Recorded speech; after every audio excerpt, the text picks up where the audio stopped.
శ్రీమాత్రే నమః. ఇప్పుడు వృశ్చిక రాశి యొక్క ఫలితాలు తెలుసుకుందాం.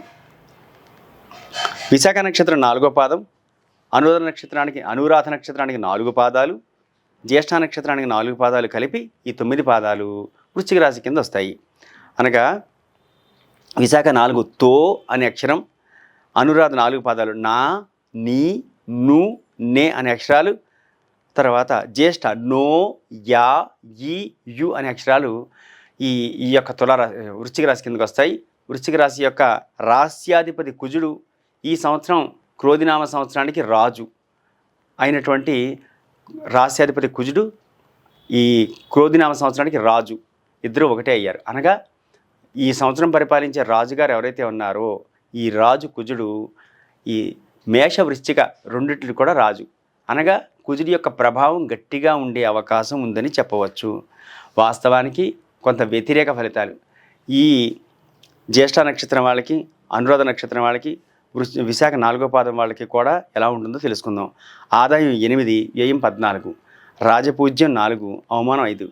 గత 4-5 సంవత్సరాల నుంచి అనేక ఇబ్బందులు పడుతూ ఉన్నారు.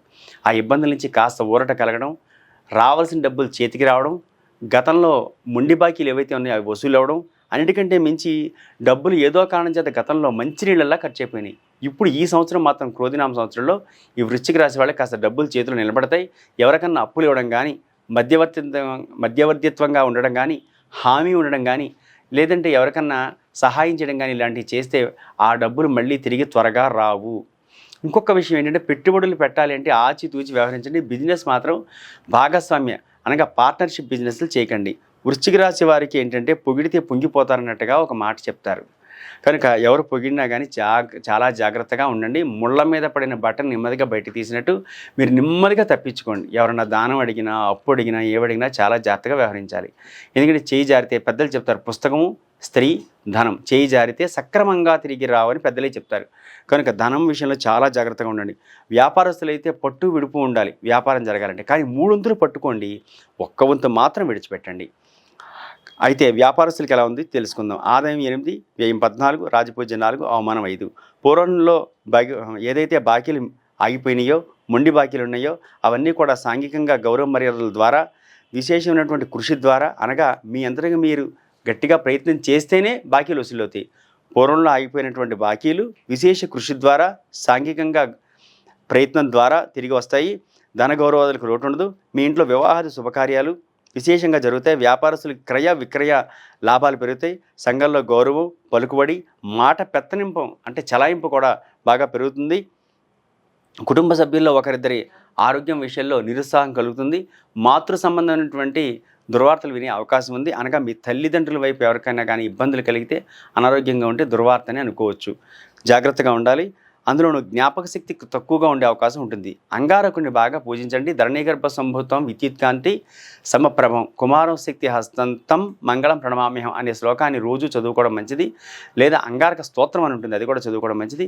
కొంచెం మంగళవారాలు కనీసం 7 మంగళవారాలైనా సుబ్రహ్మణ్య స్వామి అనగా జంట పాములు ఇలా కనవేసుకున్నటువంటి సుబ్రహ్మణ్య స్వామి జంట నాగులు, ఆ నాగుల చుట్టూ ఒక 3 ప్రదక్షిణలు చేసి ఆయనకి ఎర్రని పళ్ళు ఏదన్నా అంటే యాపిల్ పళ్ళు కానీ, అంటే దానిమ్మ పళ్ళు కానీ నైవేద్యం పెట్టండి. అనంతరం అంగారకుడికి దగ్గరికి కూడా వెళ్ళి నవగ్రహాలు ప్రదక్షిణ చేసుకుని కందిపప్పు, బెల్లం మొక్క అంగారకుడి నైవేద్యం పెట్టండి. అలా కనీసం 7 మంగళవారాలు మీరు చేస్తే మంచిది.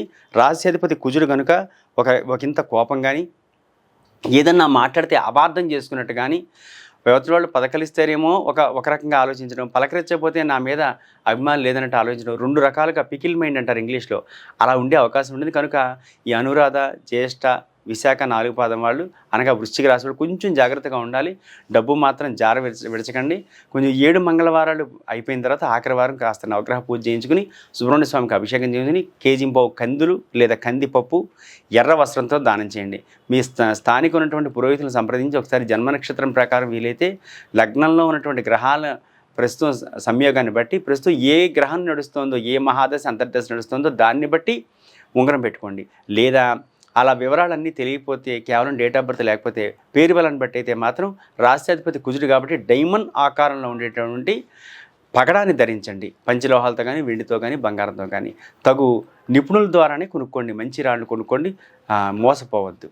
ఇది వృశ్చిక రాశి యొక్క ఫలితాలు. అంతా బాగుంది, కానీ డబ్బు మాత్రం గట్టిగా పట్టుకోవాలి, జాగ్రత్తగా ఉండమని మనవి చేస్తున్నాను. శుభం.